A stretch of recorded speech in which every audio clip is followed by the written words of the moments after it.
नमस्कार दोस्तों, जैसा कि पता है कि staff selection commission SSC GD की वैकेंसी आई हुई हैं। तो हमें पता कर लेना है कि एसएससी जो वैकेंसी आई हुई है जीडी की, इसकी फुल डिटेल के बारे में अपन को पूरी चर्चा कर लेनी है। तो देखते हैं सबसे पहले इस एसएससी जीडी की डेट क्या है। देखो, अपन को इसमें दिखाई दे रहा है कि इसको 27 अक्टूबर से फॉर्म की क्या है, फॉर्म भरे जा रहे हैं। और जब इसकी लास्ट डेट क्या है, लास्ट डेट है इसकी 30 नवंबर 2022 तक।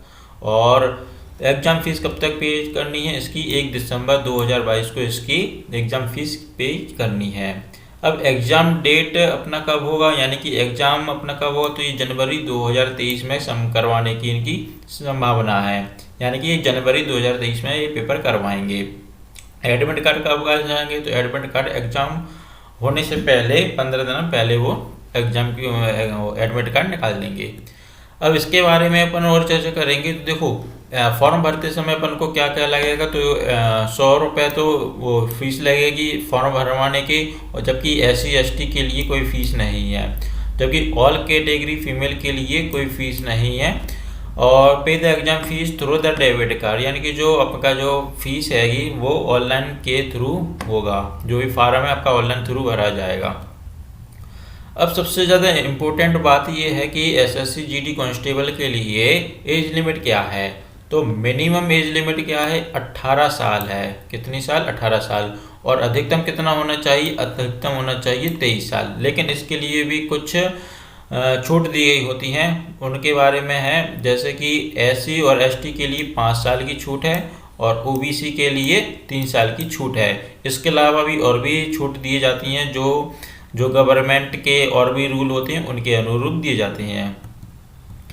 अब इसकी अगर वैकेंसी की बात करें तो ये पिछली वैकेंसी की अपेक्षा इस बार कम वैकेंसी आई हुई है। पिछली लगभग 60,000 के ऊपर आई थी, इस बार उन्होंने 24,369 वैकेंसी ही दी गई है। कहाँ कहाँ वैकेंसी दी गई हैं ये अपन को दिया गया है। बॉर्डर सिक्योरिटी फोर्स BSF में दी गई हैं 10,497 और central industrial security force CISF में दी गई हैं 100 वैकेंसी। और CRPF में दी गई हैं कितनी, 8,911। जबकि सशस्त्र सेना बल में दी गई हैं 1,284। और इंडो तिब्बत बॉर्डर यानी कि ITBP में दी गई हैं 1,613। असम राइफल में दी गई हैं 1,697 और सेक्रेटरियल सिक्योरिटी फोर्स असम में दी गई हैं 103। नारकोटिक्स कंट्रोल ब्यूरो के अनुसार कितनी दी गई हैं, ये दी गई हैं 164। और इन सभी वैकेंसी के लिए आपको कम से कम मिनिमम क्वालिफिकेशन क्या होनी चाहिए, कक्षा 10 पास आपको होना चाहिए। आगे चलते हैं तो इसके सिलेबस पर। तो इसका सिलेबस कुछ ऑनलाइन एग्ज़ाम होगा, पूरा कंप्यूटर बेस्ड एग्ज़ाम है।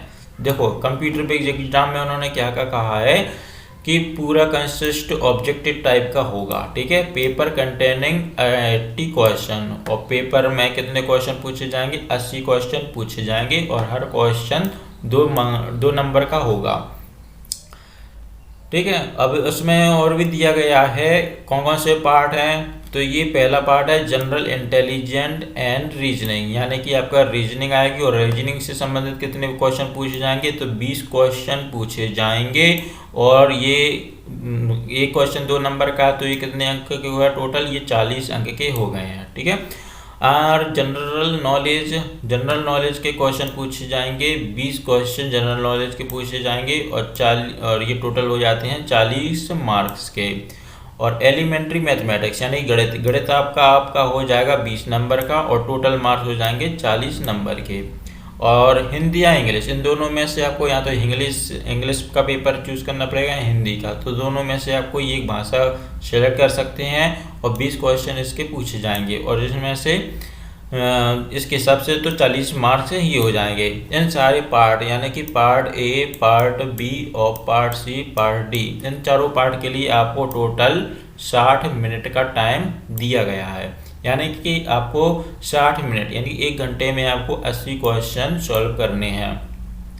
तो इस बार एग्जाम का तरीका बदल गया है, आपको अच्छे से ध्यान रखना होगा, टाइम मैनेजमेंट करके चलना होगा। और इसी के साथ आप तैयारी में लग जाइए। ठीक है, हमारी आप चाहे तो ऑफलाइन बैच भी ले सकते हैं। ऑफलाइन बैच के लिए भी हमारे तो आप उससे संबंधित जानकारी ले सकते हैं। तब तक के लिए आप बने रहिए। जो भी समस्या है, जो भी है, कॉल करके या किसी भी प्रकार के मैसेज करके अपनी बात पहुंचाते रहिए। धन्यवाद।